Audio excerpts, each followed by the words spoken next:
नमस्कार साथियों, मैं सत्य प्रकाश और आप देख रहे हैं राष्ट्र संदेश संवाद कार्यक्रम। आज हमारे पॉडकास्ट शो में बबुरी के रहने वाले गोरखनाथ केसरी जी हमारे मेहमान हैं। आप बबुरी में अल्प शुल्क में एक कोचिंग सेंटर चलाते हैं जहां प्रतियोगी कक्षाओं के बच्चे अपनी परीक्षा कोचिंग लेते हैं, सफलता प्राप्त करते हैं। अब तक 2013 से अब तक लगभग 100 बच्चों ने परीक्षाओं को उत्तीर्ण किया है आपके निर्देशन में, और अपने दिनचर्या का अधिक से अधिक समय आप शिक्षण में ही बिताते हैं। आपके बारे में एक छोटी सी जानकारी ये है कि बचपन से ही कुशाग्र बुद्धि के थे, पढ़ाई में बहुत ही अच्छे थे। यहाँ परीक्षाओं को पास करने के बाद जब स्नातक की परीक्षा दिए, उसके बाद आप प्रशासनिक सेवा की परीक्षा के लिए दिल्ली में तैयारी किए। इन्होंने इस क्षेत्र में कहा जा सकता है कि सबसे पहले बबुरी क्षेत्र में सबसे पहले इस प्रशासनिक सेवा का प्री और मेंस परीक्षा उत्तीर्ण किया। साक्षात्कार परीक्षा में असफलता हाथ लगी। उसके बाद इन्होंने अपने सपनों को अपने पास पढ़ने वाले बच्चों के ऊपर खर्च करना शुरू किया। जिन सपनों को ये अधूरा छोड़ आए थे, उन सपनों को अपने यहाँ शिक्षा ग्रहण करने वाले बच्चों में देखना शुरू किया, और आज इसी का नतीजा है कि लगभग 100 बच्चों ने सफलता हासिल कर ली है। हर बार की सफलता में गोरखनाथ केसरी सर को लगता है कि वे स्वयं सफल हुए हैं। तो सबसे पहले हमारे शो में सर आपका स्वागत है। आप अपना एक संक्षिप्त परिचय हमारे दर्शकों को दें। मैं गोरखनाथ केसरी, मेरे पिताजी को सभी लोग जानते हैं, बहुत ही वेल नोन पर्सन है।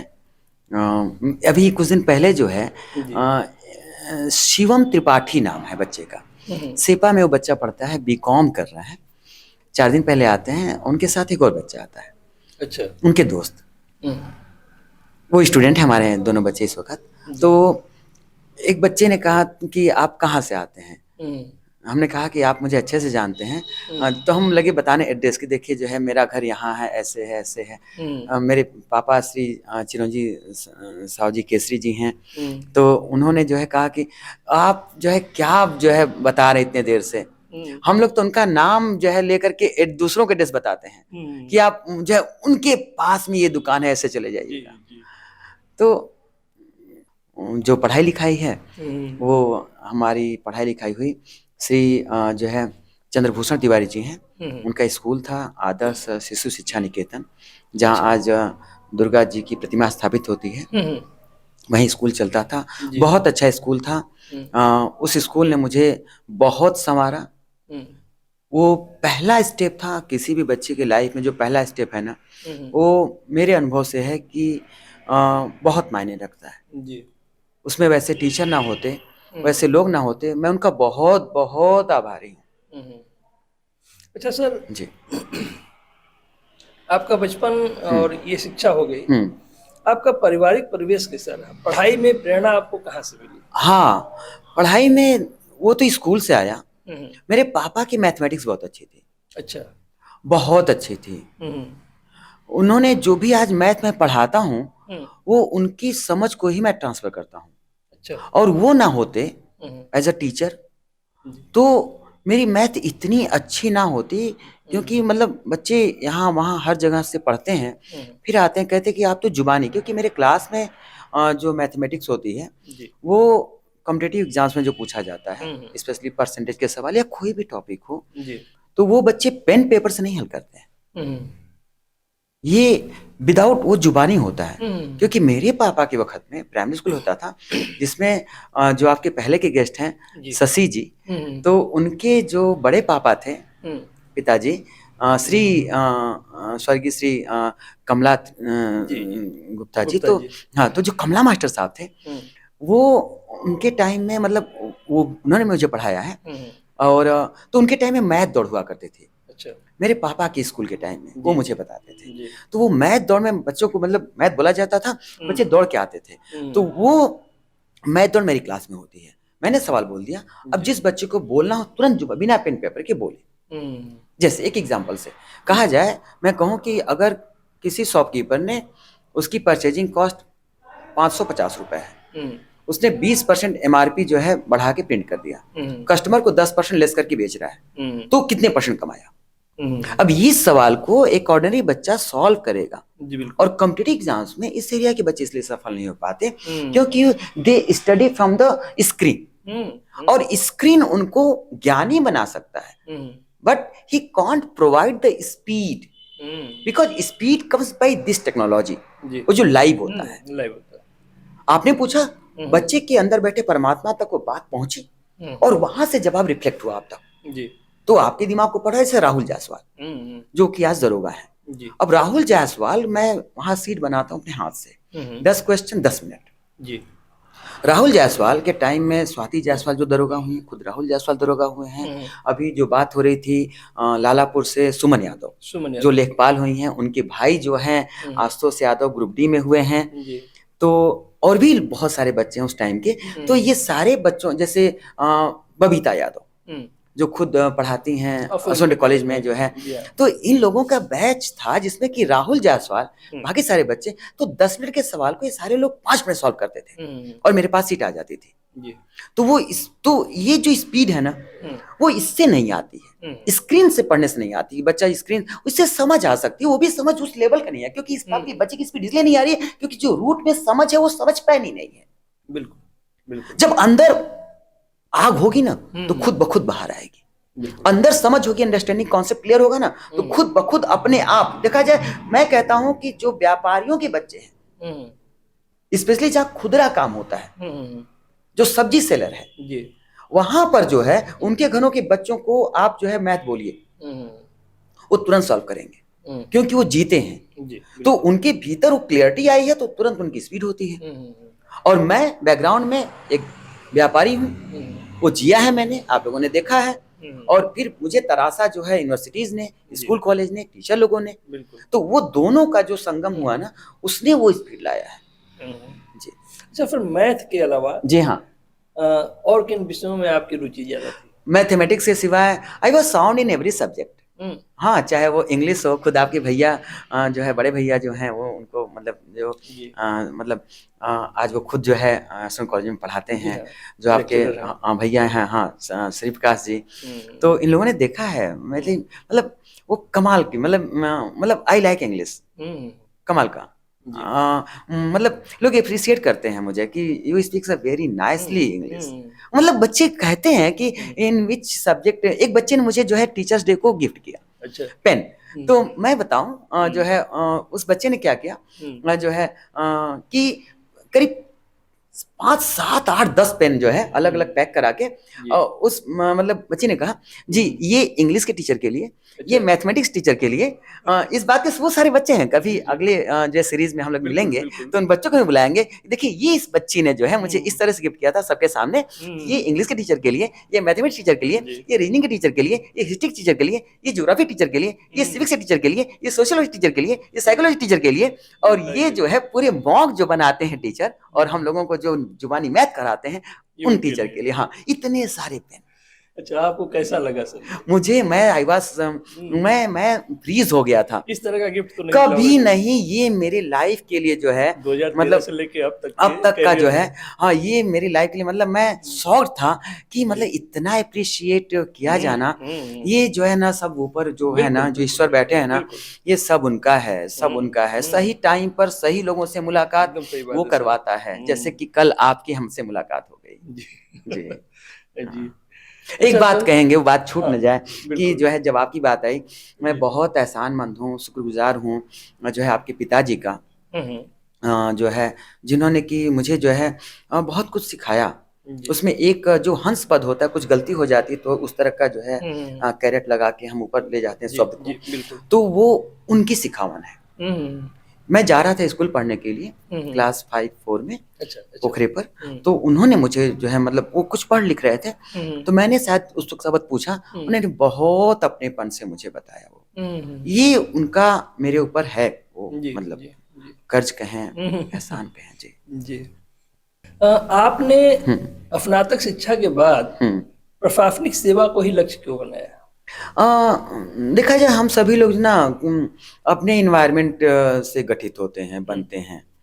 तो जो मेरा माहौल था वो चारों तरफ ऐसा था कि लोग मुझे बहुत अप्रिशिएट करते थे, आप पढ़ने में बहुत अच्छे हैं, मेरे मार्क्स बहुत अच्छे आते थे। तो इन सब तो उन गुरुओं ने ही जो है, स्पेशली मैं नाम लेके कहना चाहूँगा, गुड्डू जी मेरे पड़ोस के हैं। अच्छा। जो है तो उन्होंने जो है उनका बहुत असर है भी है मेरे ऊपर, वो क्लियरिटी बचपन में बहुत साथ रहा, बहुत सिखाया उन्होंने। तो एक शाम जो है पुलिसी पुल पे जो है उन्होंने कहा कि वही पता नहीं कैसे जो है ऊपर से ईश्वर से कृपा रही होगी कि आप आईएएस की तैयारी कीजिए। आई वाज इन क्लास 6-7 में जानता भी नहीं था। और उस जमाने में आज पॉली बैग आता है, पॉलीथीन आता है, किराने की भी शॉप है हम लोगों के यहाँ, मगर पहले आता था पुड़िया बांधे जाते थे, रद्दी अखबार खूब बिकता था। रद्दी अखबार में तो मुझे अखबार वहां से पढ़ने का शौक आया। उसमें जो है प्रतियोगिता दर्पण मैगजीन पढ़ी होती थी पुरानी, अच्छा। रद्दी में, तो उससे पढ़ना मैंने शुरू किया। उसमें इंटरव्यू होते थे, जो सफल लोग होते थे, तो मेरे आइडियल हुआ करते थे उस जमाने में। ढूंढ ढूंढ के पढ़ता था, कैसे तैयारी करते हैं, क्या पढ़ता है। तो यहाँ से जो है, तो आज से लगभग एक आध दशक पहले की बात है। तो उस टाइम तो संसाधन कम थे। हाँ। आज डिजिटल माध्यम है, आज अखबारों के बहुत आदान प्रदान है बबरी में। हाँ। लेकिन उस टाइम उतना अखबार भी यहाँ नहीं आता था। तो ये तैयारी प्रशासनिक सेवा की करने के लिए आपने कैसे मन बनाया और हाँ। कैसे आपको सामग्री उपलब्ध होती थी? हाँ, तो 6-7-8 तक तो वो मैगजीन थोड़ा बहुत पुरानी मैगजीन हाँ, कि अच्छा ऐसा होता है, आईएएस से होते हैं, बिल्कुल। वो बहुत सटीक जानकारी होती थी, क्योंकि प्रतियोगिता दर्पण मैगजीन से आता था। मुझे सर्दी जैसा लग रहा है, खैर। अच्छा, तो वो मैगजीन, उसके बाद जो है हाई स्कूल हुआ, जो है मैं क्वींस कॉलेज पढ़ने गया, फिर आया, फिर यहाँ से मैंने हाई स्कूल पास किया, इंटर पास किया, फिर ग्रेजुएशन हरिशन डिग्री कॉलेज, आप लोग जानते हैं, इंग्लिश, इकोनॉमिक्स, साइकोलॉजी। तो वहाँ से धीरे धीरे एक बनना शुरू हो गया, लोग मिलने लगे साथ के पढ़ने वाले कि नहीं आईएएस होता है, इसके बाद मुझे ये करना है। तो वहाँ से एक मतलब आइडियाज आने लगे थे। जी। अच्छा, प्रतियोगी परीक्षाओं के दौरान आपको सबसे कठिन समय कैसा लगा, कब लगा?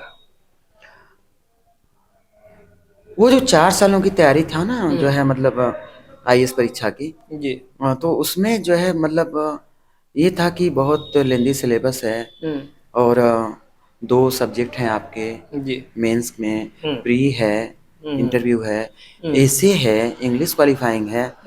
तो ये सब बहुत मतलब, अब देखा जाए मैं बच्चों को पढ़ाता हूँ तो जो पुलिस की परीक्षा है जी, कांस्टेबल परीक्षा है, टीचिंग परीक्षा है, तो अब इन परीक्षाओं के आगे अब आईएएस की परीक्षा, तो परीक्षा मतलब काफी जो है मतलब बहुत बृहद सिलेबस हुआ करता था, बिल्कुल। रिवीजन, आंसर राइटिंग सब मतलब जी। तो ये तैयार करना ये बहुत मुश्किल होता था।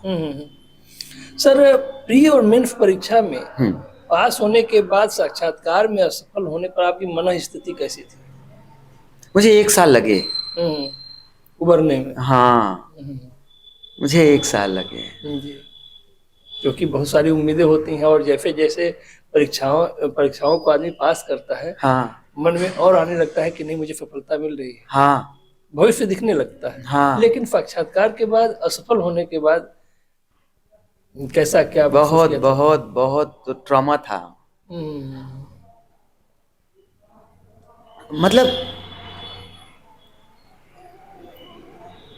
जैसे खो जाए कोई चीज, बिखर जाए,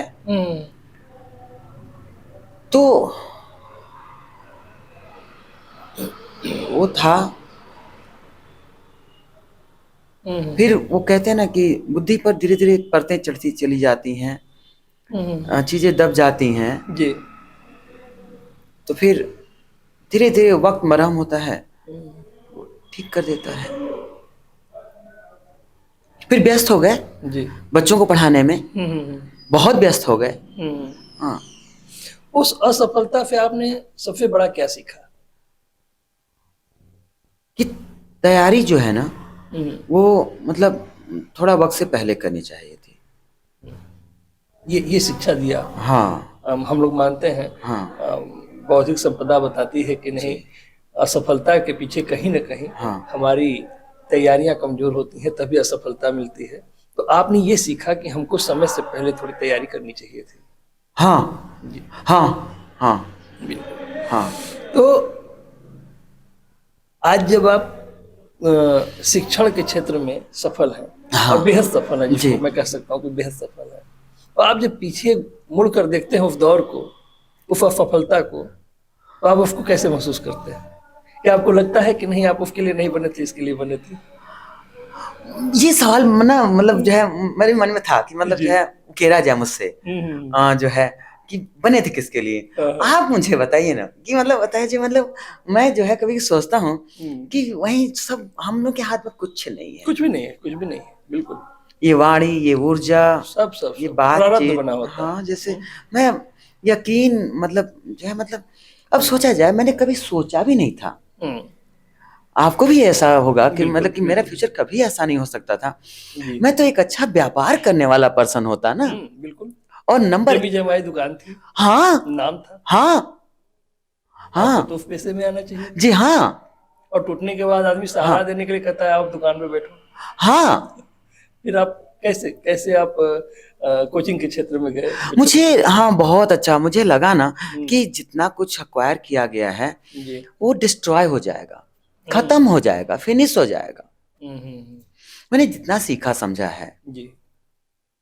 जैसे आज मेरे बच्चे गलती करते हैं तो आपके बाबूजी का बताया हुआ वो हंस पद मुझे काम आता है याद कि आता है। गलती हो गई एग्जाम में, बोर्ड एग्जाम में छूट गया कुछ, जी। या जहाँ मेंस परीक्षा में बैठना है आपको, हम्म जैसे कि अभी एग्जाम होने वाला है, एक रिजल्ट आया है आपका आंसर की, हम्म, यूपी का एग्जाम था, टीजीटी का, एलटी जी ग्रेड का, जी। तो उसमें मेंस एग्जाम है, तो वो आज मैं उस सिखावन काम आती है मुझे, हम्म वो सब खत्म हो जाता। हम्म, तो दूसरा होता है ना, जब आप हाँ, जिस फील्ड में हो जाते हैं ना, अब आपका जो दिल धड़कता है ना, जी वो अच्छा सा स्टूडियो हो, गेस्ट आए, बातें करें, जी। खूब बातें करें। बिल्कुल बिल्कुल हाँ, होता है। जैसा मैंने कहा कि आप एक वक्त आएगा आप इतने बिजी हो जाएंगे जी। कि आप मुझसे बात नहीं कर पाएंगे, जो है होता है। अ, इतने देर का पॉडकास्ट नहीं होगा। हाँ हम्म। जो है अच्छा सर, बड़े शहरों में, बताएं। बड़े शहरों क्या, हम्म, जो शहर शिक्षा के लिए प्रसिद्ध है, इलाहाबाद है, लखनऊ है, दिल्ली है, हाँ हाँ उसके बाद आपका बनारस भी अब आ गया है। हाँ ठीक है। तो ऐसे जगहों पे कोचिंग के बहुत ज्यादा मूल्य है। हम्म एक गांव से निकले हुए शिक्षार्थी को हम्म अगर वहाँ कोचिंग में पढ़ना है, हम्म तो फीस इतनी ज्यादा होती है कि वो हम्म बेचारा कर नहीं पाता है, या हम्म करने में हम्म घर के जो बैलेंस है, हम्म आर्थिक बैलेंस, वो बिगड़ जाते हैं। हम्म। ये देखा जाता है। यहाँ पर तो दो चीजें, हाँ हाँ इसमें सर हाँ आपने हाँ ये कैसे सोचा कि हाँ नहीं, हमको बबरी में हाँ अल्प शुल्क में हाँ बच्चों को हाँ एक बेहतर शिक्षा हाँ देनी है? बहुत ये अच्छा। प्रेरणा कहाँ से हाँ मिली हाँ आपको? हाँ देखा जाए बहुत अच्छा, ये प्रेरणा जो आपने कहा, हम्म, हाँ ये मोटिव कहाँ से आया। जी। तो पहली बात तो जो आपने कहा ना हम्म, कि मैं अच्छा, इसका जवाब ये है कि मैं चाहता, मेरे पास एजुकेशन में भी ऑप्शन था बिल्कुल। कि मैं किसी पब्लिकेशन में काम कर सकता था, हम्म, कंटेंट बना सकता था उनका, बिल्कुल। या खुद की कोचिंग जो है मैं दिल्ली में एस्टेब्लिश कर सकता था, बिल्कुल कर सकते थे। कोई सब्जेक्ट लेके पढ़ाते, हम्म जो है तो, मगर यहाँ क्यों पढ़ाना शुरू किया मैंने। हम्म हम्म अ, मुझे ऐसा लगता है कि ईश्वर ने मुझे वहाँ नहीं रोका, हम्म यहाँ भेजा, और हम्म, आज मैं बहुत एहसानमंद होता हूँ, आभारी होता हूँ ईश्वर जी का जी। कि अब यहाँ जैसे कि अभी जो बात हो रही थी कि जो 24 नवंबर को शादी थी हम्म, अमन केसरी जी की, जी। अब वो हमारे यहाँ जो है स्टूडेंट रहे, हम्म 2.5-3 साल की यात्रा थी पढ़ाई लिखाई की, जी। ग्रुप डी में सेलेक्ट होते हैं, हम्म तो मैं उनकी शादी में जाता हूँ, मैं उनके बारात में जाता हूँ, हम्म आप बताया जाए, और वो मुझे बैठा के इत्मीनान से खाना खिलाते हैं, हम्म, मैं उनके हल्दी में जाता हूँ, वीडियो है यहाँ पे, जी। इतने, अब बताया जाए ये चीजें वहां नहीं मिलती। ये चीजें आप बताए किससे आप कह सकते थे नहीं कि नहीं नहीं नहीं। ये अमन केसरी है। और मेरी दादी की हम्म जो है मेरी दादी की जो बहन है हम्म उनके पोते हैं, एक भी बच्चा सफल होता है, हम्म, जैसे स्वाति जायसवाल सफल होती हैं तो वो टेंगर जी। जायसवाल की जो है डॉटर है, हम्म, मेरे पड़ोस की है। जी। राहुल जायसवाल दरोगा बनते हैं, हम्म तो वो राहुल जायसवाल जो है आपके पड़ोस, मेरे पड़ोस के हैं। हम्म जैसे सुमन यादव लेखपाल होते हैं तो हम हम्म, कहते हैं कि नहीं ये यहाँ की हैं। जी। जैसे मेरे घर के ठीक सामने जो है राहुल केसरी, अच्छा। अ, जी। आप देख रहे हैं ना। हाँ, देख रहा हाँ हूँ मैं। तो जो है तो राहुल केसरी जो है जी। बच्चों का फोन था, तो राहुल केसरी जो है कांस्टेबल बनते हैं। जी। समर केसरी जो कि जो है राहुल केसरी के, राहुल जायसवाल के जो दरोगा हैं उनके पड़ोसी हैं, शीतलू साव केसरवानी जो है, स्वर्गीय श्री शीतलू साव केसरवानी, उनके पोते हैं वो जो है कोस्ट गार्ड में होते हैं। ये रिसेंट की हम आपको सिलेक्शन बता रहे हैं। जो है जीडी में एक बच्चा भी हो रहा है, जरखोर का है, केसरवानी है, नाम अब नहीं याद है। तो ये आप दिल्ली में कहाँ से लाएंगे? नहीं मिल पाएगा, ये आप नेता नहीं मिलेगी। और सांस वहाँ व्यवसाय, और हम जिंदा होते हैं, शरीर जिंदा रहता है सांसों से, मगर प्राणों की जो खुराक है ना वो ये जो यहाँ अनुभूति। हाँ, सही बात जी। अच्छा सर, आप ग्रामीण और कस्बाई बच्चों में, जी, ग्रामीण और कस्बाई बच्चों में और खासकर बच्चियों में, हाँ, आप शैक्षणिक समस्या सबसे बड़ी क्या मानते हैं? हाँ, समस्या अब उसे नहीं कहा जाए, जो है अब इस इंस्टीट्यूट के बाद से निदान हो गया है। स्पेशली बच्चियां जो हैं जितनी सफल हुई हैं, वो जो है गार्जियंस उनको भेज न पाते जी। और मेरे यहाँ जो बच्चे पढ़ते हैं वो ज्यादातर आपने नोटिस किया होगा परसेंटेज वो बच्चियों का है। उसके पीछे रीजन है, सोशियोलॉजिकल रीजन है जी। वो ये है कि बच्चियों को कैसे भेज दे बाहर जी। तो संसाधन होते भी भाई को तो भेज देंगे कि नहीं भाई जाकर के बाहर की कोचिंग में जो है आप पढ़ाई लिखा करिए जी। अब बच्चियां हैं, बच्चियों को अब कैसे जान निकल जाती है, तो अब वो बच्चियां हमारे यहाँ आती हैं जी। और बॉयज जो उनके भाई रिजल्ट नहीं लेके आते, ऐसे कई केसेस हैं। बिल्कुल, मैं आपको ऐसे कई केसेस बताएंगे हम, जो है कि बहनें सफल हैं और भाई सफल नहीं हुए या बाद में सफल हुए। और जो जितने बच्चे बाहर गए हैं, एक ज्वलंत यहाँ पे हम आपसे बात कहेंगे कि जितने बच्चे बाहर गए हैं संस्थानों में पढ़ने, डिग्री के लिए या कोचिंग के लिए, कितने बच्चे आप मुझे बताएं आपके जहन में है, जो कि जितना मैंने नाम गिनाया ये सारे बच्चे जो है आसपास के कॉलेजों में पढ़े हैं, कभी गांव घर से बाहर नहीं गए।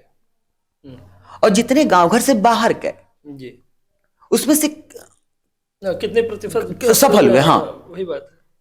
हर साल कम से कम 100 बच्चे जाते होंगे चारों तरफ मिलाकर। बिल्कुल। मगर 100 बच्चों में हमेशा फॉर्म आता है, एसएससी सीजीएल का हर साल आता है, सीएचएसएल का आता है, एमटीएस का आता है, लेखपाल का 8000 वैकेंसी पिछली दफा आई थी। आप एक का भी सिलेक्शन नहीं बता सकते हैं बच्चे का कि वो लेखपाल बना है। 8000। अभी दरोगा का एग्जाम हुआ है और 2 बच्चों को मैंने बताया कि इसी कोचिंग से हैं। आप मुझे बताएं कि और जो आपकी जानकारी में हो वो नगण्य के बराबर होंगे। पुलिस कांस्टेबल का एग्जाम हुआ है, 10 बच्चे ही हुए हैं। 10 बच्चे में से जो है 5-6 बच्चे, जैसे मैं नाम लेके कहूंगा, विशंभर मौर्य हैं सिकरी के, सुनीता हैं जो है जिनके पिताजी जो है थोड़े से विक्षिप्त हैं, वो हैं, उनकी बड़ी बहन भी यहाँ पढ़ी हुई हैं, वो कांस्टेबल में हुई हैं। खुद मेरे घर के सामने राहुल केसरवानी, समर केसरवानी कोस्ट गार्ड में, अर्चना जो है गोस्वामी, उनके बड़े भैया जो है नवल गिरी, वो भी जो है फोर्स में हैं। छोटे वाले जो है सौरभ गिरी अमन केसरी के साथ पढ़ते थे, अमन जी के साथ, और वो कांस्टेबल में हैं, आज जो है बलिया में साथ पोस्टेड हैं जो है। तो ये जो बच्चे अभी की वैकेंसी में हुए हैं, तो ये जो बाहर बच्चे गए वो क्या लेके आए, इसमें से एक बच्चा भी बाहर का नहीं है।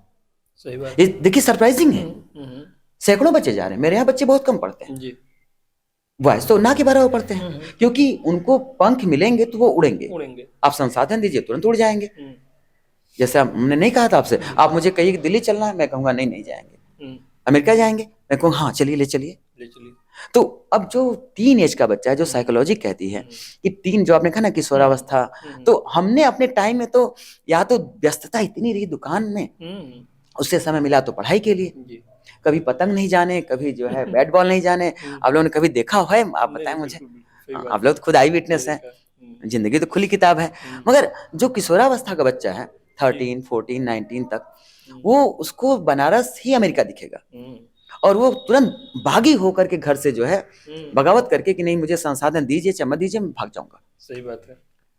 तो बच्चे बॉयज पढ़ते नहीं हमारे यहाँ, बहुत कम पढ़ते हैं जी। बच्चियां पढ़ती हैं, उनके रिजल्ट होते हैं। अच्छा सर, आपने अभी वही कहा कि यहाँ पे जो बच्चे बाहर निकल के जाते हैं बड़े शहरों में पढ़ने के लिए, जी, जी। परसेंटेज कम होते हैं, सफलता कम मिलती हाँ है, हाँ। तो अध्ययन तो करते हैं, लेकिन ये वजह क्या है, कारण क्या है हाँ। कि उनको सफलता वहां नहीं मिल पाती? नहीं मिल पाती। इसके पीछे आप सबसे प्रबल जो कारण है उसको हाँ क्या मानते हैं हाँ। आप? जो है एक एक करके गिनाएंगे। पहले सबसे छोटा सा कारण जो कि अपने आप में है सीरियस। जी। आपका बेटा या बेटी आपके सामने है, जी बिल्कुल। वो सुबह कितने बजे उठेगा? आपसे एक आध घंटा लेट उठ सकता है, मगर वो 11 बजे नहीं जगेगा। नहीं, बिल्कुल। अच्छा, जितने बच्चे बाहर पढ़ते हैं, जरा से उनसे सच में पूछिए कितने बजे जगते हो? तो वो कहेंगे उनकी दिनचर्या गड़बड़ है पहले। हाँ हाँ, पहले तो ये तो वो जो दबाव होता है जी, फैमिली पारिवारिक परिवेश। हाँ, जी। ये खत्म। ये तो परिवार का रहा। अब घर से बाहर निकलते ही जी। यहाँ जो बच्चा आएगा किसी भी गांव से पढ़ने, तो कैमरे लगे। अच्छा, वो घूम रहा था, अच्छा वो यहाँ था, स्कूल में नहीं था, कोचिंग में नहीं था। वहां ये सोसाइटी के जो कैमरेज हैं वो तो खत्म, हटा दिया आपने। स्वतंत्रता मिल जाती है ज्यादा, स्वतंत्रता हाँ अति हो जाती है उसकी। जी जी। और अति सर्वत्र वर्जयेत, अति हो गई। तो ये तो दूसरा पहलू रहा, मतलब फैमिली का खत्म हो गया, फाउंडेशन कैमरे, सोसाइटी कैमरे खत्म हो गए। अब अकाउंटेबिलिटी जो है, जवाबदेही, बच्चा किसी के प्रति जवाबदेही नहीं है। सही बात है। आज कोचिंग कितना नंबर आया, टीचर पेरेंट्स को फोन नहीं कर सकते हैं। यहाँ मैं पेरेंट्स को फोन मुझे क्या करना, पेरेंट्स खुद ही आ जाते हैं। सही बात है। हाँ, सुविधाजनक है, बबरी में कोचिंग हाँ, है तो फिर तो खुद ही आ जाते हैं। लेट हुआ तो खुद आ जाते हैं, नहीं पूछने, मगर कम से कम इसी वजह से आ जाते हैं, तो पूछ लेते हैं जी। वहां आप बताएं। अच्छा, उसके बाद ये तो रहे जो है गौण कारण, माइनर। अब मेजर रीजन, मेजर रीजन बच्चा इससे पढ़ रहा है, तो ये ऐसा नहीं कि खराब है ना, एकदम ठीक है। मगर आपने या हमने जो पढ़ा, अब हम बैठ के उसको लिखेंगे तो कितना लिखेंगे? और आप मेरी क्लास में पता करेंगे तो मैं बैठा के लिखवाता नहीं एक अक्षर भी। मुझे जो भी कहना होता है वो मैं प्रिंट में देता हूँ, पहले से जो है जेरॉक्स कर देता हूँ। अच्छा, मुझे जो भी कहना है, चाहे हाथ से लिखा हुआ या फिर टाइप किया हुआ, वो प्रिंट। 150 क्वेश्चन का डेली मॉक होता है। कोई भी इंस्टीट्यूट ऐसा नहीं जो कि उनको मॉक कराता हूँ। अच्छा, प्रतिदिन मैं डेली मॉक कराता हूँ, मैं डेली मॉक कराता हूँ, क्योंकि कहीं ना कहीं सफलता का कारण यह मेन रीजन है। प्रतिदिन वो परीक्षा पास कर प्रतिदिन, हाँ डेली, हाँ उनका भोज तो मेरा रोज। एक बात, यहाँ से बच्चा केवल माइंड में दिन रात इंसर्ट कर रहा है, केवल जो है बच्चे को भरा जा रहा है, निकलवाया नहीं जा रहा है। हाँ, और मॉक जो है ना डेली बच्चे को, मैं तो बच्चे को आप देखेंगे जो अभी वीडियो में दिखाया आपको, मैं पैसे देता हूँ प्रोत्साहित करने के। हाँ डेली, मैं डेली कहता हूँ। जैसे अभी जो राहुल सोनकर, अब वो बच्चे को मुझे 10 रुपए देना था, मगर उस बच्चे के पुलिस परीक्षा में 150 प्रश्नों में 117 कल सही हो गए थे। अच्छा, तो मैंने कहा नहीं राहुल को तो 20 रुपए मिलना चाहिए। आप देखें, मैंने बहुत शाबाशी दिया एक हल्के फुल्के ढंग से। तो ये क्या कहते हैं कि अब जो है, अब कल का टारगेट होगा नहीं 120 से ऊपर जो लोग चलेंगे। तो ऐसा है कि कोई, मतलब वही जो पॉइंट था ना, कोई निकलवा नहीं रहा है, बस भरा जा रहा है। और जब तक ही चलेगा ना तब तक जो है सिलेक्शन नहीं है। एक बिंदु, दूसरा बिंदु ये है कि बच्चा जो पढ़ रहा है ना, गाइडेंस सब है, MBBS बनने तक का गाइडेंस है, सब कुछ है, मगर यहाँ जो है बच्चा नोट कितना करेगा। सही बात है। तो गार्जियंस उसको जो, उस बच्चे को जो है प्रिंटर भी अवेलेबल कराए, और डेली जो है 100-200 रुपए के A4 पेज, ताकि जो बच्चा पढ़े उसको प्रिंट ले ले। बच्चा यहाँ मॉक करेगा, बच्चा यहाँ भी मॉक अवेलेबल है, मगर यहाँ वो जो ग्रुप में बैठ के होता है, कंपटीशन आता है। बिल्कुल सही बात है, वो नहीं। स्वयं पढ़ना और किसी शिक्षक के नेतृत्व में पढ़ना, दोनों में अंतर। ये चीज मैं अपनी बात बताऊं। हाँ बताएं कि संस्कृत का श्लोक है, हाँ, मैंने कभी उसको याद नहीं किया, लेकिन फाइन आर्ट्स के दौरान मैंने मंजुला चतुर्वेदी जो हमारी टीम थी, वो क्लास ले रही थी, मैंने सुना, केवल एक बार उन्होंने ब्लैक बोर्ड पर लिखा, रूप भेदा प्रमाणानि भाव लावण्य योजनम सादृश्यवडिकाभम इति चित्रफटंगकम, ये मुझे उस टाइम पे उस ब्लैक बोर्ड पे याद है और आज तक याद है। ये कामसूत्र के जयमंगला टीका के एक श्लोक है जिसमें ये बताया गया है कि कला के कितने भाग होते हैं, अंग होते हैं। तो वो श्लोक मुझे याद है। तो ये चीजें अगर मैं किताब से आज पढ़ता हूँ मुझे याद कभी नहीं होता, लेकिन एक शिक्षक ने जब हमको पढ़ाया वो आज भी अंकित है। मैं 2004 में ये चीजें पढ़ा था और आज भी मुझे अच्छे से याद है। 2004 में मैं फाइन आर्ट्स कर रहा था, उस टाइम का मुझे आज भी याद है। मैंने इसको कभी किताब में नहीं पढ़ा, उस टाइम पढ़ा। और वो वैसा याद ना होता अगर वो वीडियो पे बोली होती आपको, कभी नहीं, तभी वैसा न पहुंचता वहां तक। जबकि माध्यम वही है, माध्यम जैसे हम ऐसे देख रहे हैं खुली आंख से, हम वीडियो के माध्यम से भी देखते हैं, लेकिन जो क्लासरूम में उन्होंने पढ़ाया वो मुझे आज भी कंठस्थ है, मुझे काम आ रहा है, लेकिन इसका पढ़ा हुआ मुझे याद नहीं होता। तो ये अंतर होता है लाइव क्लास में और ये वीडियो के माध्यम से पढ़ने में। तो आपकी ये बात एकदम सही है कि शिक्षक के नेतृत्व में पढ़ना और स्वयं इसको स्वाध्याय कहेंगे, इसको एक डिजिटल माध्यम से स्वाध्याय बोलेंगे। इसमें वो सफलता नहीं मिल सकती जो एक शिक्षक जैसे मिलेगी। यहाँ पर मैं कहूंगा जो है मतलब वो मृत का श्रृंगार है, वो मृत का श्रृंगार है ये जो इस तरह से। अच्छा, अगर बच्चा इस तरह से पढ़ भी रहा है ना, तो मैं यहाँ से कहूंगा आपसे, आपके माध्यम से कि जो है कि आप चाहे जैसे भी पढ़ रहे हो, जहां भी पढ़ रहे हो, कम से कम संडे को ही आकर के, उसका कोई चार्ज हम नहीं करेंगे, अगर कल संडे को ही आप आते हैं, आप आकर के मॉक फेस कीजिए। बहुत अच्छी बात है। आप देखिए कि नहीं जो है मैं 10 स्टूडेंट्स के दरमियान के बीच में in between what my level is, जितना मैंने एक्वायर किया नॉलेज वो कितना मैं प्रेजेंट कर पा रहा हूँ। आप देखिए तो सही, आंकिए तो सही खुद को। यहीं आप फेल होते हैं, क्लासरूम में ही आप जो है उतने मार्क्स नहीं ला पाते हैं, तो वहां कैसे आएंगे? फिर क्या परीक्षा में बैठने का कोई मतलब नहीं? जी कोई मतलब नहीं। राहुल केसरवानी के हमेशा मॉक में जो है, या समर केसरवानी के हमेशा मार्क्स जो है 150 प्रश्नों में 113 115 सही होते थे, और उतने ही जी हाँ, और उतने ही सफल हुए हैं पुलिस परीक्षा में। जी। अच्छा, अब तक लगभग 100 छात्र जो आपके यहाँ से उत्तीर्ण हुए परीक्षाओं में सफलता मिली है, उस सफलता को आप किस रूप में देखते हैं? वो सफलता वो मॉक की वजह से, वो मॉक की वजह से है, और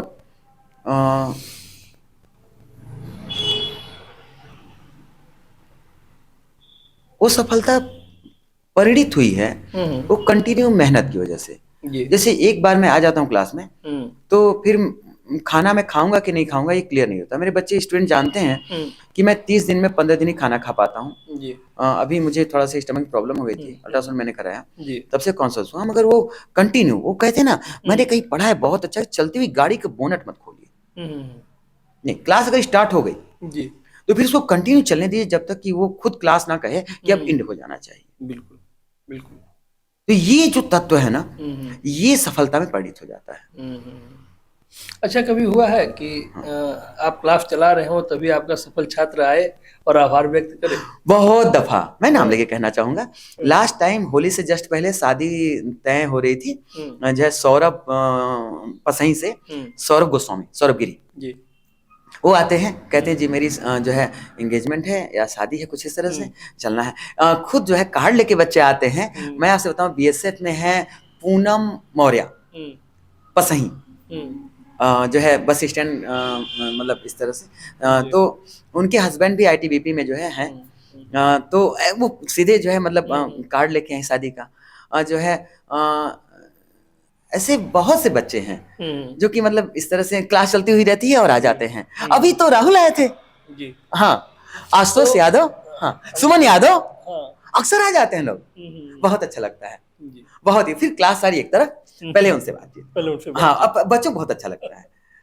अंत में आप इस क्षेत्र के जो युवा प्रतियोगी परीक्षाओं में जाना चाहते हैं या फिर तैयारी कर रहे हैं, उनके लिए आपके क्या संदेश हैं? उनके लिए मेरा संदेश ये है कि आप कहीं भी पहले तो भटके नहीं, और अगर आपके यहाँ जो आपने कहा ना कि जो आपको श्लोक याद कराया गया था, जो लाइव टीचर ने सामने कहा था, तो अगर आपके सामने ऐसे हैं जो है क्लास अवेलेबल है और मॉक अवेलेबल है, तो बस क्लास अच्छी मिल जाए, मॉक मिल जाए। जी। पढ़ने के लिए आपने बहुत पढ़ लिया है, नॉलेज आपके पास बहुत है, क्योंकि आप मॉक में बैठते हैं तो आपके क्वेश्चंस छूटते हैं। क्वेश्चंस छूटना इस बात का सिंबल है कि ज्ञान आपके पास है, उससे आप उतने टाइम में हल नहीं कर पा रहे हैं। तो पढ़िए मत, जितना उससे ज्यादा कहीं रिवीजन करना है। और एक बात जो छूट रही है मुझसे कि पढ़ने से कहीं ज्यादा नहीं पढ़ना है आपको मटेरियल, और तमाम तरह की किताबें अपने डेस्क पे मत रखिए। वो कहा गया ना कि जो है it is much better to study 1 book 10 times rather than 10 books 10 times. 10 times. हाँ, 10 किताबों को 10 दफा मत पढ़िए, जो एक एक दफा, हाँ, किताब को 10 दफा पढ़िए। हाँ, आपके पास जो है जीएस की जो भी किताब है, आपके पास 6, 7, 8, मेनली आप जो 6, 7, 8 की किताब उठाइए, उससे बाहर से जो आ जाए, जो कहिए सो। सी-टेट परीक्षा में जी क्लास 3 दर्जा 3 की एनसीईआरटी किताब से क्वेश्चन पूछे गए हैं। तो बेसिक सोर्स जो आपका है वो गाइड कुंजिया नहीं है, आपकी जो स्कूल की किताबें हैं वो 6, 7, 8 की किताबें, जो बच्चे 6, 7, 8 में पढ़ रहे हैं उनको मैं कहना चाहूंगा, उनके लिए भी, कि जो आपकी 6, 7, 8 की किताबें हैं ना, स्पेशली एसएसटी की, हिंदी की, इंग्लिश की, जिस भी विषय की है, खूब अच्छे से पढ़िए। आपको आगे ना कोई मतलब जो जॉब आपकी रखी हुई है। ये क्लास सब बड़े इंपॉर्टेंट होते हैं, क्लास 5 की, क्लास 6 की, क्लास 8 की। उसके बाद आपकी पढ़ाई कमजोर भी होती है ना, कोई फर्क नहीं पड़ता है। और क्लास 8 तक ना पेरेंट्स भी वॉच कर सकते हैं। मैं पेरेंट्स को भी कहेंगे हम कि क्लास 8 तक अपने बच्चे को वक्त दीजिए, पूछिए कि कितने % मार्क्स आए हैं, आज टेस्ट में क्या हुआ, टीचर ने क्या पढ़ाया।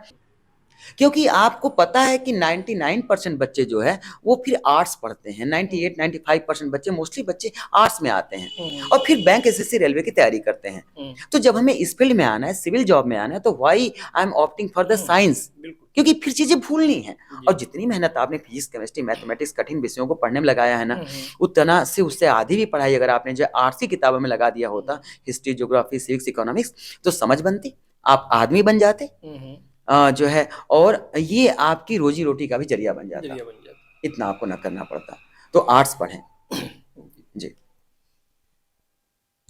बहुत बहुत धन्यवाद सर, आप हमारे शो में आए, आपने हमारे इस क्षेत्र को, हमारे मैं आपका आभारी हूँ जी। आपने अपने संदेश दिया, आपने बताया कि नहीं शिक्षा के क्षेत्र में कैसे उन्नति की जा सकती है, बिना बड़े शहरों में गए, बिना बहुत ज्यादा पैसा खर्च किए। शिक्षा का लेवल क्या होना चाहिए, ग्रामीण अंचल का आदमी कैसे पढ़ के सफलता को प्राप्त करेगा, बहुत अच्छा लगा। आपका पुनः एक बार स्वागत है। तो दोस्तों, आप हमारे इस चैनल को सब्सक्राइब कर लीजिए। बहुत जल्दी मिलेंगे हम लोग एक नए मेहमान के साथ। तब तक के लिए आपको बहुत बहुत धन्यवाद और प्रणाम। एक बात आपके लिए कह सकते हैं? बिल्कुल कहिए सर। क्रांति की तलवार में धार भगत सिंह का स्टेटमेंट है जी। वैचारिक पत्थर पर रगड़ने से आती है। और ये जो वैचारिक पत्थर पे आप जो क्रांति की तलवार को रगड़ रहे हैं ना, धार कमाल की आएगी। बहुत बहुत धन्यवाद सर।